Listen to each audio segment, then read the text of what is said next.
ओम श्री गणेशाय नमः। जय श्री बालाजी। मैं सुचिता त्रिपाठी अपने चैनल शाश्वत अष्ट योग में आप सभी का दिल से स्वागत करती हूँ। सिंह लग्न के सभी 12 भावों में गुरु का फल आज विचार करेंगे। गुरु जो है हम सभी जानते हैं ज्ञान के कारक हैं और सिंह लग्न की पत्रिका में गुरु बहुत योग कारक प्लैनेट बन जाते हैं, क्योंकि सिंह लग्न की पत्रिका में गुरु जो है पंचम भाव के स्वामी हो जाते हैं। पंचम भाव से हम अपने पूर्व जन्म के कर्मों का विचार करते हैं, लेकिन यहाँ पे गुरु पंचम भाव के स्वामी होने के साथ साथ अष्टम भाव के भी स्वामी हो जाते हैं। हालांकि काल पुरुष की कुंडली में गुरु जो है वो 9th हाउस के और 12वें घर के स्वामी बनते हैं। तो सिंह लग्न के जो जातक होते हैं हम सभी जानते हैं कि ऐसे लोग काफ़ी ईमानदार और बहुत मेहनती होते हैं। सिंह लग्न के जो जातक होते हैं उनके अंदर स्वाभिमान बहुत ज़्यादा होता है। अब उसके साथ साथ अगर के ज्ञान के देवता गुरु का भी समावेश हो जाए तो ऐसे लोग कई बार अपने ज्ञान की वजह से इनको थोड़ा सा ईगो आने की समस्या बन जाती है। सबसे पहले देखेंगे विषम राशियों में गुरु अगर के होते हैं 0 से 6 डिग्री बाल अवस्था के, तो उनका फल जो है वो थोड़ा सा कम मिलता है। और उसके बाद कुमार अवस्था में अगर 6 से 12 डिग्री के होते हैं तो फल थोड़ा सा बढ़ जाता है। पर सम हो या विषम राशि हो, युवा अवस्था के मतलब गुरु अगर के 12 से 18 डिग्री के हैं तो वो सर्वाधिक मतलब सबसे अच्छे फल देने में सक्षम होते हैं।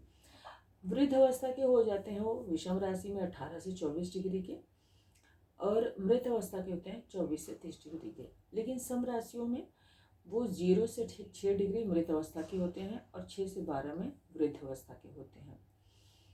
मतलब मृत अवस्था में उनका फल जो है ऐसा नहीं कि बिल्कुल मिलेगा ही नहीं, या बाल अवस्था में तो उनका फल बिल्कुल मिलेगा नहीं, मतलब फलों में काफ़ी कमी आ जाती है।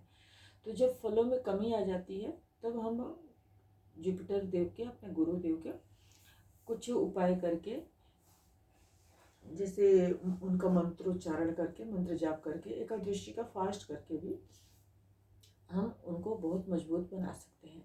अब बात करेंगे गुरु जो है अगर के कुंडली के लग्न भाव में ही स्थित हो जाते हैं। अब यहाँ पे ये कितना अच्छा हो गया, गुरु जो है पंचम के स्वामी, ज्ञान बुद्धि विवेक के स्वामी होकर लग्न में आके बैठ गए, और इसके साथ साथ ये अष्टम के भी स्वामी हैं। पंचम हाउस से हम अपने हायर एजुकेशन की बात करते हैं, तो अष्टम हाउस से हम ऐसा नहीं कि सिर्फ लॉन्ग टर्म डिजीजेस का ही विचार करते हैं, अष्टम हाउस से हम रिसर्च शोध आदि का भी विचार करते हैं। तो अब ऐसा व्यक्ति कितना मतलब जिन चीज़ों का ज्ञान दूसरों को होने में सालों लग जाता है, ऐसे जातक जो है थोड़े से समय में ही कोई भी विषय को पढ़ के बहुत जल्दी उसका ज्ञान मतलब उसके डेप्थ नॉलेज हासिल कर सकते हैं। ऐसे जातक काफ़ी बुद्धिमान, काफ़ी विवेकी और बहुत ज़्यादा ज्ञानवान होते हैं, और किसी भी फील्ड में वो मतलब गहराई तक जा सकते हैं। कोई भी नॉलेज अगर वो लेते हैं तो काफ़ी गहराई तक जाने की उनकी क्षमता होती है। और लग्न में ही बैठ जाने की वजह से अष्टम के स्वामी जब लग्न में ही बैठ जाएंगे तो ऐसे जातक की आयु लंबी हो जाती है। उसके बाद यहाँ जब इनकी दृष्टि पंचम हाउस पे पड़ेगी तो पंचम हाउस पे दृष्टि डाल के व्यक्ति को काफ़ी बुद्धिमान, क्योंकि अपनी राशि को देख रहे हैं, ज्ञानवान और बहुत ज़्यादा समझदार बनाते हैं। इसके बाद गुरु की 7वीं दृष्टि जो है वो 7th हाउस पे पड़ती है, जहाँ से हम व्यवसाय का विचार करते हैं, लाइफ पार्टनर का विचार करते हैं, और चौथे से चौथा भाव मतलब भावत भाव के हिसाब से हमारे सुखों का विचार करते हैं। तो यहाँ पे गुरुदेव की दृष्टि जब पड़ती है तो हमें वैवाहिक सुख और इसके साथ साथ हमें घर के सभी सुख साधन की प्राप्ति होती है, बशर्ते गुरुदेव जो है वो मृत अवस्था में और बाल अवस्था में होंगे तो उनके फलों में थोड़ी सी कमी आ जाती है। उसके बाद गुरु का जो 9th दृष्टि है वो 9वें भाव पे, भाग्य भाव पे पड़ती है। मतलब ऐसे जातक को पिता का पूर्ण सहयोग प्राप्त होता है। इसके साथ साथ पिता भी धार्मिक प्रवृत्ति के होते हैं। काल पुरुष के हिसाब से यहाँ पे 9th राशि पड़ती है, और यहाँ के मालिक अगर क्योंकि गुरु लग्न में बैठते हैं तो ऐसे जातक को पिता का पूर्ण सहयोग प्राप्त होता है।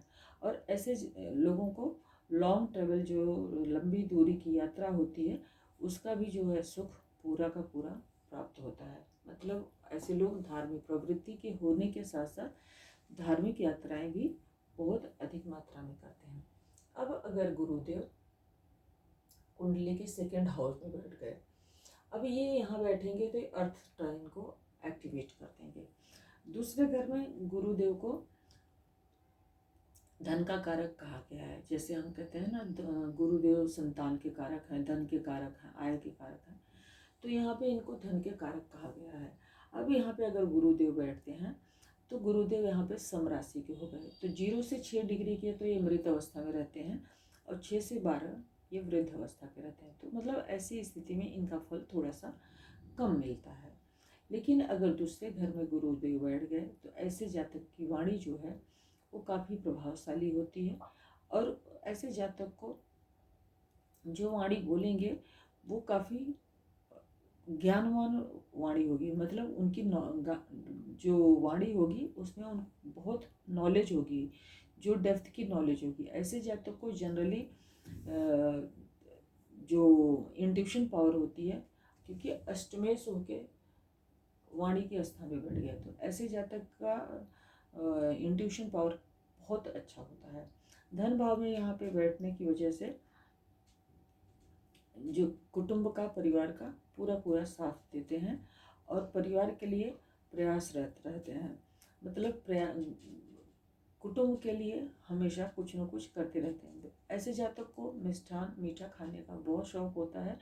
अगर के यहाँ पे बुध की स्थिति गुरुदेव के साथ तात्कालिक मैत्री में होती है तो वो स्थिति सर्वोच्च होती है, क्योंकि अब इसके साथ साथ ज्ञान के साथ साथ बुद्धि का भी समावेश हो जाएगा।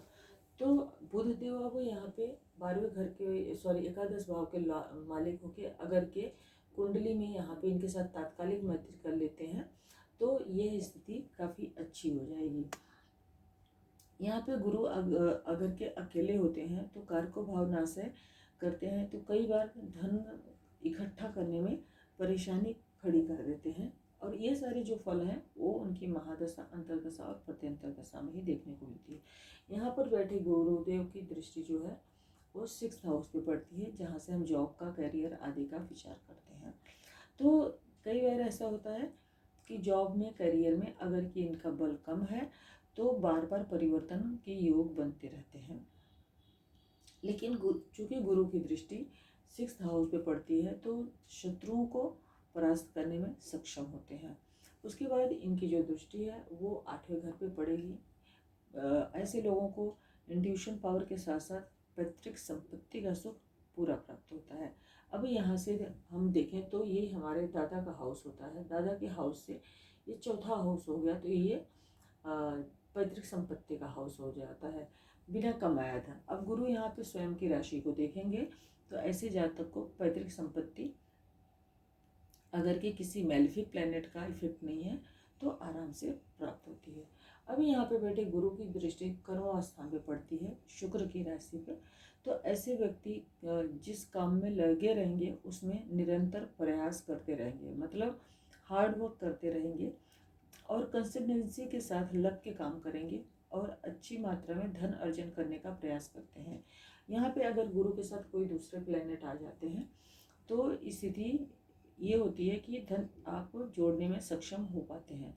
अगर कि गुरु वहाँ पे हैं तो कई बार आप धन जोड़ने में सक्षम बेशक से ना हो पाए, लेकिन आपका धन की वजह से कोई काम नहीं रुकेगा। क्यों? क्योंकि गुरु जो है आपके भाग्य भाव के स्वामी हैं। आप कई बार अपने नॉलेज के दम पे भी अच्छी अर्निंग करते हैं। उसके बाद अगर गुरु 3rd हाउस में आ जाते हैं, तीसरे घर में गुरु का होना बहुत अच्छा नहीं माना जाता है, लेकिन उसके बावजूद भी यहाँ पे गुरु अपने 5th हाउस से एकादश हाउस में बैठे हैं, तो ऐसे जातक की संतान भी जो है वो बहुत पराक्रमी होती है और ऐसे जातक को अपने ज्ञान अर्जित करने की हमेशा चाहत होती है। मतलब ऐसा जातक जो है हमेशा जो प्रयास करेगा, हमेशा जो कर्म करेगा, ऐसे जातक को गूढ़ विद्याओं में भी बहुत रुचि होती है। ज्योतिष, तंत्र, मंत्र, साधना आदि में भी बहुत रुचि होती है। ऐसे जातक जनरली धार्मिक पुस्तकों को पढ़ने के काफ़ी शौकीन होते हैं। अब यहाँ पे बैठे गुरुदेव की जो दृष्टि है 7th हाउस पे पड़ती है, तो मैरिड लाइफ को अगर कि दूसरे मेलेफिक प्लैनेट के इफेक्ट ना हो तो ये मैरिड लाइफ को बचा लेते हैं। अगर कि दूसरे और मेलेफिक प्लैनेट्स के इफेक्ट होते हैं तो मैरिड लाइफ में कई बार समस्या देखने को मिलती है। लेकिन अगर सिर्फ गुरु का एस्पेक्ट है तो बहुत अच्छी नहीं तो बहुत ख़राब नहीं, मैरिड लाइफ जैसे तैसे चलती रहती है। उसके बाद इनकी जो दृष्टि है कर्म स्थान पे पड़ती है। यहाँ पे यहाँ पे इनकी दृष्टि जो है 7वीं दृष्टि भाग्य भाव पर पड़ती है। यहाँ पर इनकी जो दृष्टि पड़ेगी उससे इन्हें पिता का सहयोग पूरा पूरा प्राप्त होता है। इनको फादर से पूरा सहयोग सपोर्ट मिलता रहता है लाइफ टाइम। और ऐसे लोग धार्मिक यात्रा जिसको कहते हैं, धार्मिक यात्राओं पर जाने के बड़े शौकीन होते हैं और इनको जनरली लॉन्ग ट्रेवल और शॉर्ट ट्रेवल का दोनों का सुख प्राप्त होता है। ये लाइफ टाइम कुछ न कुछ एजुकेशन, कुछ न कुछ ज्ञान से जुड़ी चीज़ें करते रहते हैं। इनकी संतान भी काफ़ी पराक्रमी होती है। अब यहाँ पर बैठे गुरु की जो दृष्टि है एकादश हाउस पे भी पड़ती है, जो 9th हाउस मतलब 9वीं दृष्टि है। अभी एकादश हाउस से हम किन चीज़ों का विचार करते हैं? बड़े भाई बहनों को, अपने वरिष्ठ का, जो हमारे सीनियर कर्मचारी हैं उनका, और इसके साथ साथ हम अपने आय के स्रोत का भी विचार करते हैं।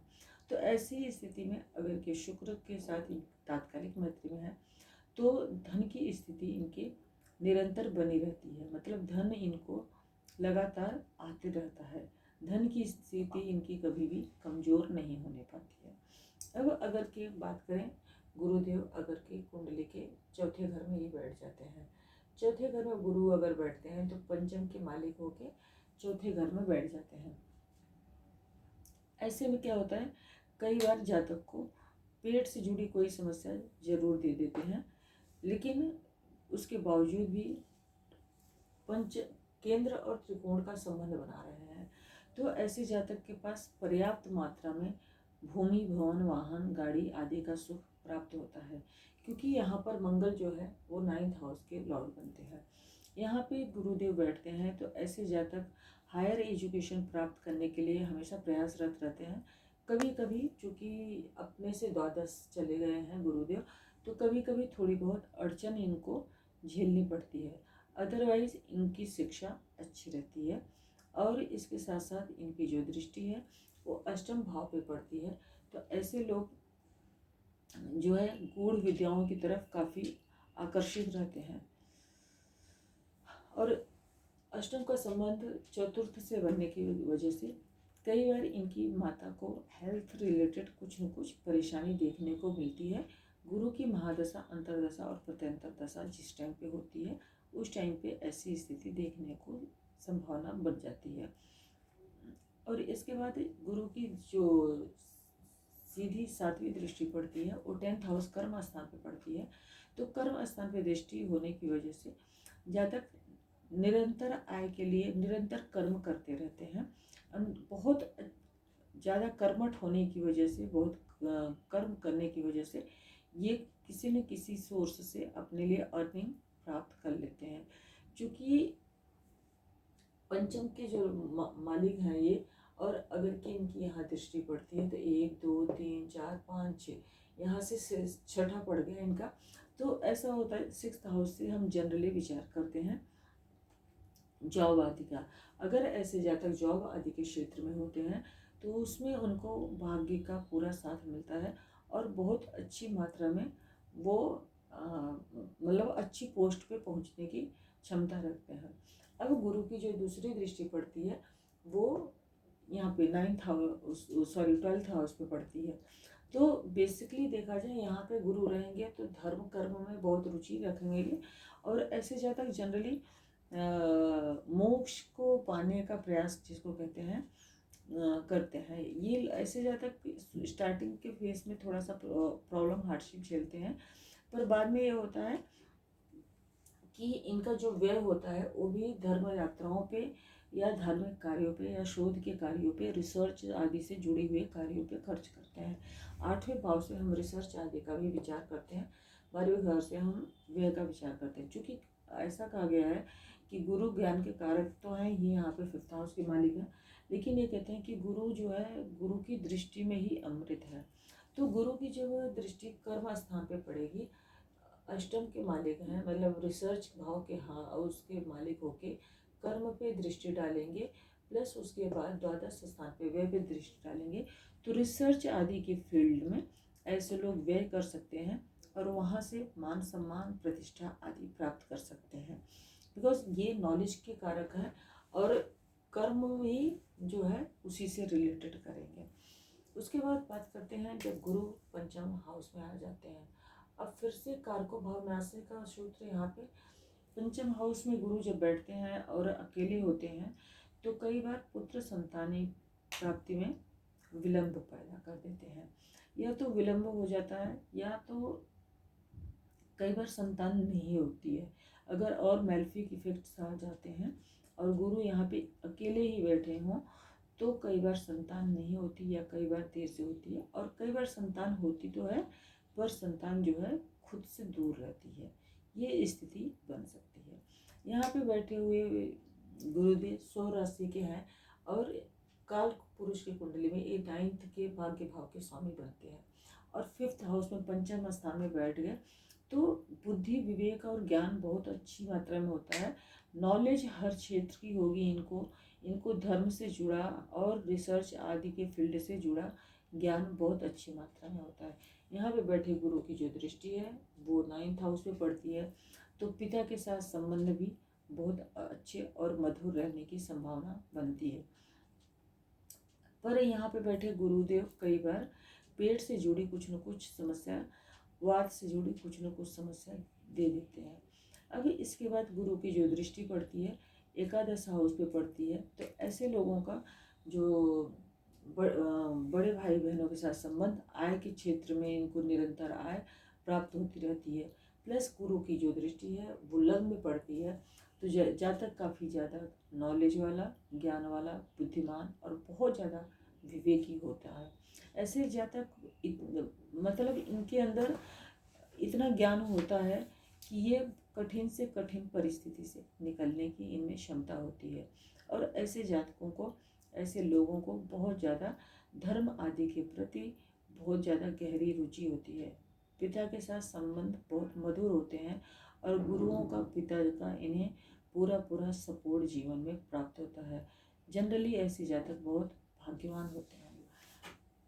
अब गुरु अगर के कुंडली के 6th हाउस में आ जाते हैं, छठे घर में बैठ के गुरु पंचम और छठे का संबंध बन गया, लेकिन यहाँ पे गुरु जो है 8वें घर के भी मालिक हैं, तो ये एक तरीके से विपरीत राजयोग भी बन गया।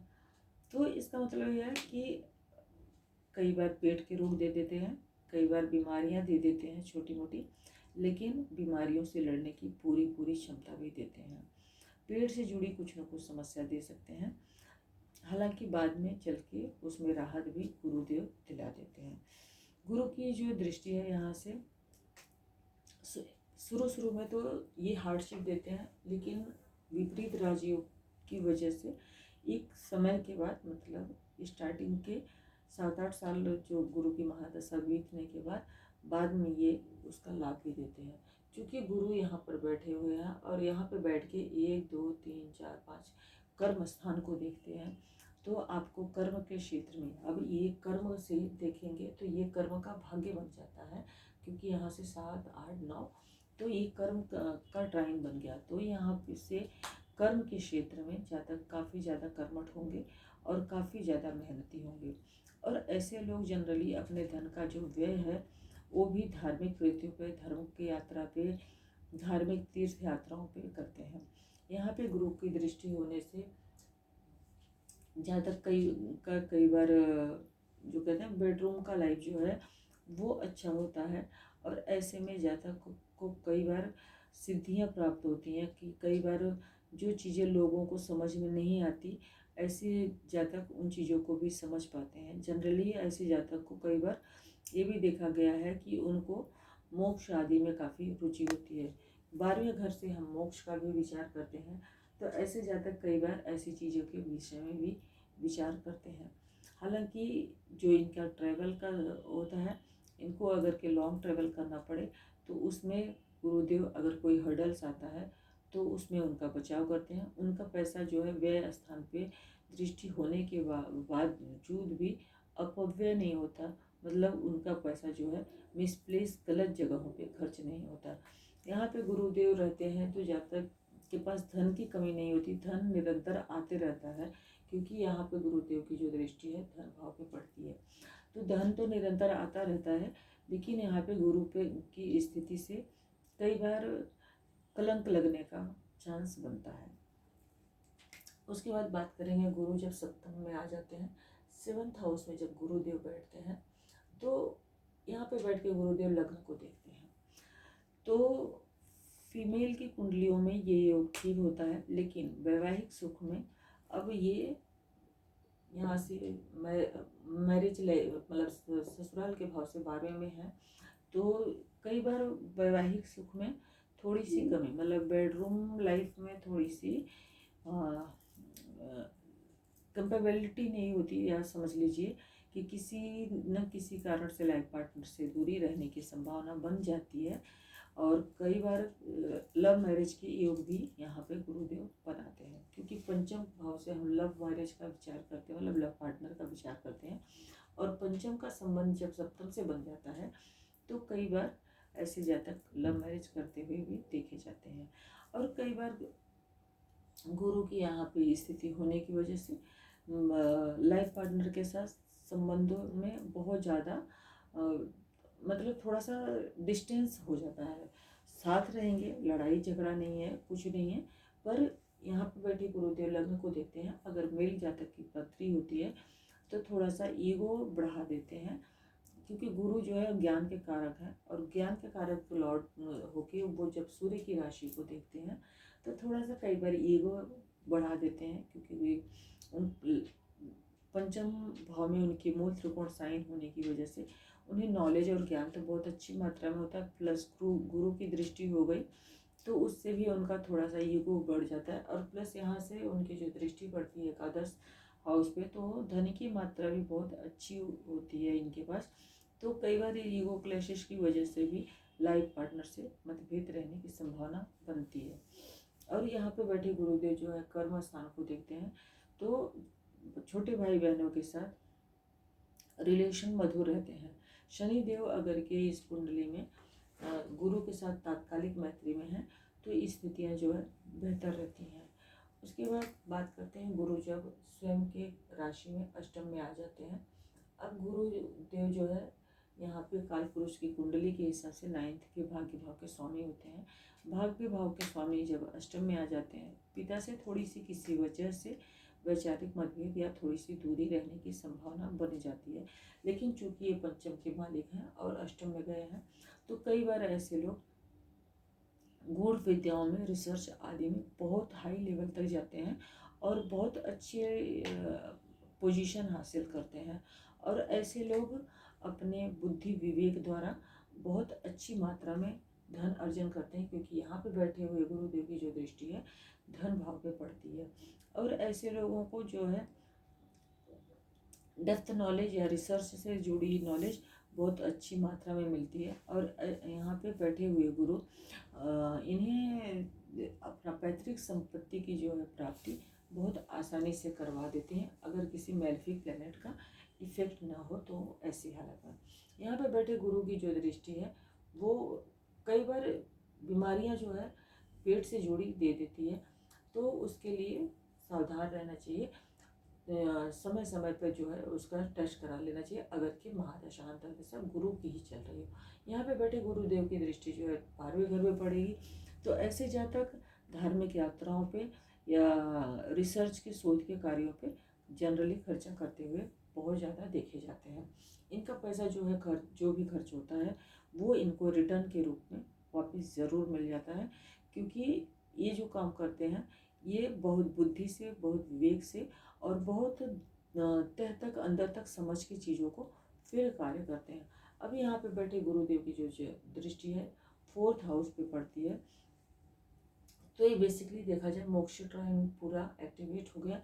तो जनरली ऐसे लोग मोक्ष के लिए बहुत ज़्यादा प्रयासरत रहते हैं और धर्म कर्म आदि में इन्हें बहुत रुचि होती है। माता के साथ इनके संबंध बहुत अच्छे होते हैं और इसके साथ साथ इनकी जो घर संपत्ति वाहन होता है वो भी इन्हें भरपूर मात्रा में प्राप्त होता है। अभी इसके बाद गुरुदेव अगर भाग्य भाव में स्वयं के राशि में आके बैठ जाते हैं, काल पुरुष की कुंडली के हिसाब से यहाँ पे 9 नंबर राशि पड़ती है। तो अगर पंचम के मालिक होके भाग्य भाव में बैठ गए तो ऐसे जातकों को पुत्र पर पुत्र का पूरा सुख प्राप्त होता है। और ऐसे जातक बहुत ज़्यादा ज्ञानी, विद्वान और पिता के साथ बहुत अच्छे संबंध रखने वाले होते हैं। ऐसे जातक की जो संतान होती है वो भी बहुत ज़्यादा बुद्धिमान और बहुत ज़्यादा ज्ञानवान होती है। और ऐसे जातक की जो संतान होती है वो भी नॉलेज के क्षेत्र में बहुत आगे तक जाती है। और गुरु के 9th हाउस में होने की वजह से ऐसे जातक के जो फादर होते हैं वो भी बहुत ज़्यादा नॉलेजेबल होते हैं, बहुत ज़्यादा ज्ञानी होते हैं। अब यहाँ पे बैठ के गुरु की जो दृष्टि है, पंचम दृष्टि, वो लग्न में पड़ती है। तो अब ऐसा जातक बहुत विवेकी, बहुत ज्ञानी होता है, क्योंकि बुद्धि और विवेक के हाउस के मालिक होके 9th हाउस में जब बैठेंगे तो ऐसे लोग पिता का, गुरुजनों का और धर्म ग्रंथों आदि का बहुत सम्मान करने वाले होते हैं, काफ़ी विवेकी होते हैं और काफ़ी ज्ञानवान होते हैं। और अब यहाँ पे बैठे गुरु की जो दृष्टि है वो 7वीं दृष्टि कर्म भाव में पड़ती है। तो कर्म जो है इनके अच्छे होते हैं। ये इनको लॉन्ग ट्रैवल या और शॉर्ट ट्रैवल की जो भी यात्रा होती है उसका इन्हें पूरा सुख प्राप्त होता है। और ये जनरली हायर एजुकेशन के लिए हम यहाँ से हायर एजुकेशन की बात करते हैं तो ये जनरली हायर एजुकेशन के लिए बाहर जाके वहाँ से भी शिक्षा ग्रहण करते हैं। और उसके बाद जब गुरु की दृष्टि जो है पंचम हाउस पे, खुद की बुद्धि विवेक के हाउस पे पड़ती है तो ऐसे लोग ज्ञान के क्षेत्र में बहुत अच्छा नाम सम्मान हासिल करते हैं। अब अगर के गुरु 10th हाउस में बैठ जाते हैं, गुरु जब 10th हाउस में बैठ जाते हैं तो ऐसे लोग काफ़ी ज़्यादा कर्मठ होते हैं और अपने जो उनका जो कर्म होता है वो जनरली किसी रिसर्च आदि से जुड़ा हुआ हो सकता है, क्योंकि यहाँ पे उनकी जो राशि है वहाँ से ये तीसरे गए हैं, पराक्रम गए हैं। तो जनरली ऐसे लोगों का जो कर्म भी होता है, पराक्रम भी होता है, वो किसी ज्ञान से जुड़ा या रिसर्च आदि से जुड़ा हो सकता है। पंचम से हम ज्ञान का विचार करते हैं, अष्टम से हम रिसर्च आदि का विचार करते हैं। अभी यहाँ पे जब गुरु अकेले होते हैं तो कई बार जो जॉब आदि होती है वहाँ पे थोड़ी सी इनको समस्या देखने को मिल जाती है। लेकिन अगर किसी और प्लेनेट शुक्र के साथ इनकी अगर तात्कालिक मैत्री है तो ऐसी स्थिति में अब ये केंद्र और त्रिकोण का संबंध बन जाएगा और व्यक्ति अपनी बुद्धि और विवेक का इस्तेमाल करके अगर शुक्र की पोजीशन अच्छी है तो एक हाई पोजीशन पे जाने की क्षमता रखते हैं। उसके बाद गुरु की जो दृष्टि है यहाँ से कुटुंब भाव पे पड़ती है तो ऐसे लोग जनरली कुटुंब का पालन पोषण करने वाले होते हैं। इनको अपने कुटुंब का, अपने परिवारजनों का पूरा ध्यान रहता है और उनके साथ बहुत अच्छा इनका व्यवहार होता है। गुरु की दृष्टि यहाँ पे होने की वजह से कई बार ऐसे लोग वाणी द्वारा धन कमाने का कार्य करते हैं। अब उसके बाद जब यहाँ पे उनकी दृष्टि चतुर्थ स्थान पे पड़ती है तो वाणी द्वारा धन अर्जित करके सेकेंड नंबर राशि से हम वाणी का भी विचार करते हैं। और गुरु जो है कर्म स्थान के स्वामी होके अगर के द्वितीय घर में वाणी के स्थान पे बैठ जाते हैं, कुटुंब परिवार धन के स्थान पे बैठ जाते हैं तो कई बार हमारा जो कर्म होता है वाणी से जुड़ा होता है और हम अपनी वाणी द्वारा बहुत अच्छी मात्रा में घर, गाड़ी, वाहन, संपत्ति आदि प्राप्त करते हैं। उसके बाद गुरु की जो दृष्टि है वो 6th हाउस पे पड़ती है तो हमें इतनी क्षमता होती है हमें कि हम अपने शत्रुओं का दमन करने में खुद ही सक्षम होते हैं। गुरु की दृष्टि में अमृत होती है। अगर आपकी लाइफ में कोई रोग, ऋण, शत्रु आते भी हैं तो गुरुदेव अपनी दृष्टियों द्वारा इतनी क्षमता रखते हैं कि वक्त के साथ वो आपसे दूरी बना लें या आपके रोग, ऋण, शत्रु खत्म हो जाते हैं। उसके बाद एकादश हाउस की बात करते हैं। एकादश हाउस में हम सभी जानते हैं कि सभी प्लैनेट अच्छे फल देते हैं, लेकिन गुरु चूँकि आय भाव के स्वामी बनते हैं तो अगर अकेले हैं तो कई बार समस्या क्रिएट करते हैं। बुध के साथ अगर ये तात्कालिक मैत्री में है और अगर यहाँ पे लग्नेश आके बैठ जाते हैं, मतलब सूर्य आके बैठ जाते हैं, तो ये स्थिति सर्वाधिक बहुत अच्छी होती है। या मंगल यहाँ पर आकर बैठ जाए तो भी स्थिति बहुत ही अच्छी मानी जाती है। तो ऐसी स्थिति में जातक के पास भरपूर मात्रा में इनकम के स्रोत बनते रहते हैं और हमेशा धन आते रहता है। मतलब किसी न किसी सोर्स से इनके पास धन का आवागमन होता रहता है। चूँकि ये पंचमेश भी है तो कई बार ये होता है कि इनके लव अफेयर भी कई ज़्यादा होने की संभावना बनती है। यहाँ पे बैठे गुरु की जो दृष्टि है 3rd हाउस पे पड़ती है, जहाँ से वो हमें पराक्रम जो देते हैं वो हमारा सही मार्ग में हमारा जो पराक्रम होता है सही दिशा में होता है। और हमारे छोटे भाई बहनों के साथ, हमारे कर्मचारियों के साथ हमारा जो रिलेशन होता है वो भी बहुत होता है, अच्छा होता है। उसके बाद गुरु की जो दृष्टि पड़ती है साथ ही हमारे संतान भाव पे पड़ती है, लव अफेयर आदि के भाव पे पड़ती है। तो ऐसे जातक जनरली बहुत अपने लव पार्टनर के साथ काफ़ी ज़्यादा लॉयल होते हैं। और यहाँ पे गुरु की जो दृष्टि पड़ती है तो संतान के साथ संबंध भी इनके बहुत अच्छे होते हैं। उसके बाद जो गुरु की जो दृष्टि पड़ेगी वो यहाँ पे 7th हाउस पे पड़ेगी, 7, 8, 9, हाँ 7th हाउस पे पड़ेगी। तो लाइफ पार्टनर, बिजनेस पार्टनर के थ्रू इनको काफ़ी अच्छी मात्रा में गेन होता है। मतलब कुछ लाइफ पार्टनर या बिजनेस पार्टनर के माध्यम से इनको धन की स्थिति निरंतर बनी हुई दिखाई देती है।